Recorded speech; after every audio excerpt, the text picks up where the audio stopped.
भारत और पाकिस्तान तनाव के बारे में बात करने वाले हैं आज। क्या तीसरे विश्व युद्ध की दस्तक होने वाली है?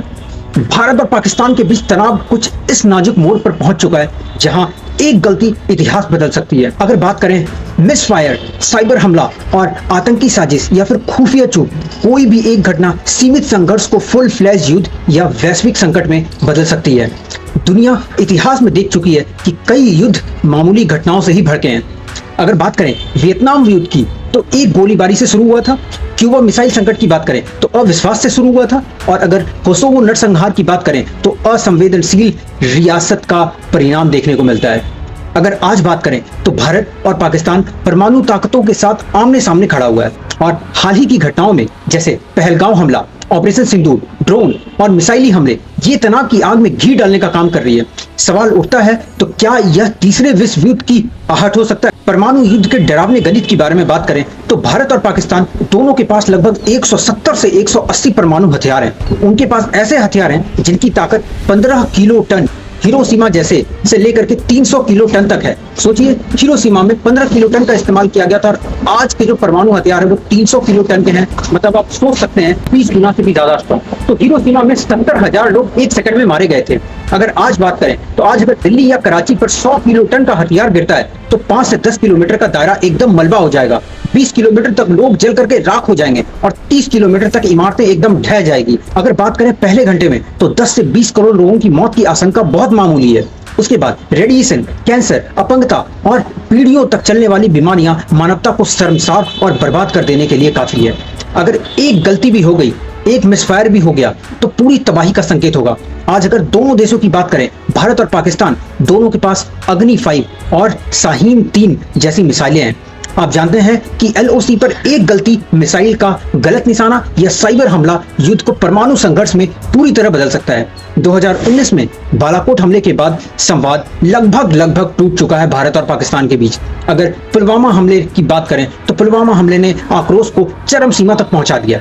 अब ऑपरेशन सिंदूर के बाद कोई भी छोटी घटना बहुत बड़ी चिंगारी का रूप ले सकती है और चिंगारी तबाह करने के लिए दोनों ही देशों को काफी है। इतिहास में पहले भी तकनीकी खराबियों से मिसाइलें इधर उधर गिर जाती है, लेकिन तब बातचीत का रास्ता खुला होता है। आज का माहौल कहीं भी ज्यादा उससे खतरनाक है। संवाद, कमजोर भावनाएं, उग्र और टाइमिंग की गुंजाइश बस कुछ मिनटों की ही होती है। अगर वैश्विक प्रभाव की बारे में बात करें, गठबंधन की भूमिका के बारे में बात करें तो अगर लेट्स से भारत और पाक युद्ध बढ़ जाता है, इंटेंसिफाई हो जाता है, एग्रीवेट हो जाता है तो कौन किसके साथ खड़ा होगा? अगर बात करें भारत के साथ में तो अमेरिका और नाटो जैसे देश जैसे कि ब्रिटेन, फ्रांस, जर्मनी जैसे देश शामिल हैं। इजराइल हमारा साथ दे सकता है, जापान हमारा साथ दे सकता है, ऑस्ट्रेलिया हमारा साथ दे सकता है। अगर पाकिस्तान की बात करें तो पाकिस्तान का साथ चीन, उत्तर कोरिया, तुर्की, ईरान और कुछ इस्लामिक दे सकते हैं। हालांकि रूस ऐतिहासिक रूप से भारत का ही मित्र रहा है, पर पाकिस्तान से भी हाल ही में नजदीकियां देखने को मिली है। यह वैश्विक ब्लॉक न केवल दक्षिण एशिया बल्कि पूरी दुनिया में युद्ध को खींच सकता है। अगर बात करें तो हमें सबक लेना बहुत जरूरी है। इतिहास से अगर हमने सीखा है तो यही सीखा है कि कुछ भी नहीं सीखा है। अगर इतिहास से सबक की बात करें तो जो पहला विश्व युद्ध हुआ था, जो 1914 से 1918 तक चला था, ऑस्ट्रिया हंगरी के राजकुमार की हत्या से ये पूरा बढ़ करके तनाव कुछ इस तरह फैल गया था कि 1 करोड़ मौतों को लिए ले डूबा था। अगर बात करें दूसरे विश्व युद्ध की तो जो 1939 से 1945 तक चला था और हिटलर की विस्तारवादी नीति, पोलैंड पर हमला, 8 करोड़ मौतें हुई थी। हिरोशिमा नागासाकी का परमाणु हम तो कौन ही भूल सकता है? हिरोशिमा नागासाकी का परमाणु बम तो कोई भूल ही नहीं सकता है। इन युद्धों की शुरुआत एकदम मामूली घटनाओं से शुरू हुई थी जिसकी कल्पना करना असंभव है, पर अंजाम वैश्विक तबाही की ओर लेकर के पहुंचा जो कि कोई सोच नहीं सकता था। भारत पाकिस्तान तनाव भी कुछ इसी खतरे का संकेत है। भारत पाक तनाव में भी यही खतरा सामने से देखने के लिए मिलता है और इससे बचने के लिए कुछ सबक लेना बहुत जरूरी है। अगर हम लोग इसके रोकथाम के रास्ते के बारे में बात करें तो कुछ लिमिटेड रोकथाम के रास्ते हैं, पर ऐसा नहीं है कि नहीं है। अगर बात करें तो कूटनीतिक प्रयास हो सकता है जिसमें संयुक्त राष्ट्र, अमेरिका, चीन जैसे बड़े बड़े देश मध्यस्थता कर सकते हैं। 1965 के ताशकंद समझौते और 1971 के शिमला समझौते में भी UN और वैश्विक ताकतों ने अहम भूमिका निभाई थी। हालांकि अगर बात करें तो आज UN में चीन पाकिस्तान के पक्ष में झुका रहेगा। अगर बात करें अमेरिका भारत का ही हमेशा साथ देगा क्योंकि वो टेररिज्म के खिलाफ हमेशा खड़ा रहता है। इसीलिए चुनौती बहुत ज्यादा होने वाली है। पाकिस्तान की अर्थव्यवस्था पहले से ही बहुत कमजोर है। अंतरराष्ट्रीय समुदाय अगर उसे फंडिंग बंद कर दें तो FTF की ग्रे लिस्ट में उसे डाल दें तो बहुत ज्यादा दबाव बढ़ जाएगा। अगर उसे ब्लैक लिस्ट में डाल दिया तो और जन आंदोलन और सामाजिक आवाजों का भी फायदा हो सकता है। भारत में खिलाड़ी, कलाकारों, बुद्धिजीवियों ने शांति की अपील की है कि आंख के बदले आंख पूरी दुनिया को अंधा बना सकती है। An eye for an eye can make the whole world blind. हालांकि युद्ध और राष्ट्रवाद के शोर में ये आवाजें अक्सर दब जाती है, फिर भी उम्मीद की किरण तो जागी रहती है। अगर बात करें तो सैन्य संयम बहुत जरूरी है। दोनों देशों को रिहायशी इलाकों पर हमलों से बचना चाहिए। अगर लड़ाई सिर्फ सैन्य ठिकानों तक ही सीमित रहे तो व्यापक जनहानि से बचा जा सकता है। अगर भारत पाक तनावों की मनोवैज्ञानिक चुनौती के बारे में बात करें तो दोनों देशों की भावनाएं एकदम उफान पर है। दोनों के नेशनलिज्म अपने अपने लेवल पे है।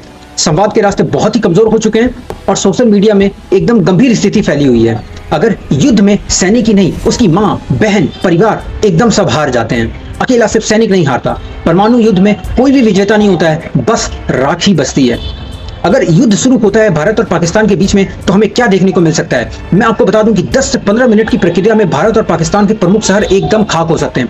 रेडिएशन का असर तो कुछ इस तरीके से रहेगा कि सदियां तबाह हो जाएगी, सदियों तक इसका असर देखने के लिए मिलेगा।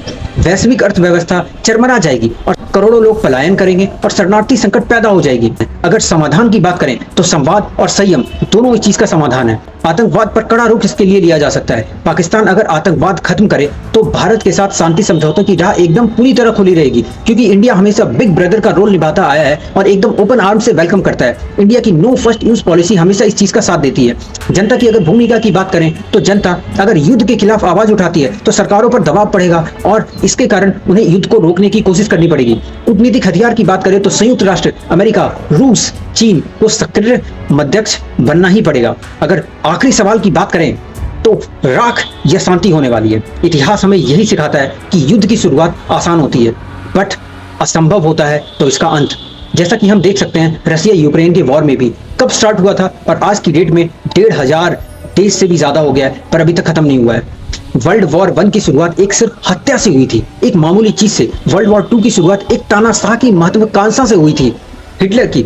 अगर वर्ल्ड वॉर 3 की शुरुआत की बात करें तो एक मिसफायर, एक गलतफहमी इस चीज को बहुत बड़ी चिंगारी दे सकता है। भारत और पाकिस्तान के बीच में इतनी ताकत है कि दुनिया का नक्शा मिनटों में बदल जाने वाला है। रेडिएशन की गूंज आने वाली पीढ़ियों तक सुनाई देने वाली है। अब अगर यह सवाल करें कि क्या हम राख से पहले शांति चुन सकते हैं, तो जी हाँ, हमारे ये हाथ में है कि हम राख चुने या शांति चुने। क्या हम मिलकर इतिहास बना सकते हैं या इतिहास के पन्नों पर खून से अपना नाम दर्ज करने वाले? फैसला भारत और पाकिस्तान के नेताओं और हम सभी नागरिकों के हाथ में है। जय हिंद, जय भारत, वंदे मातरम।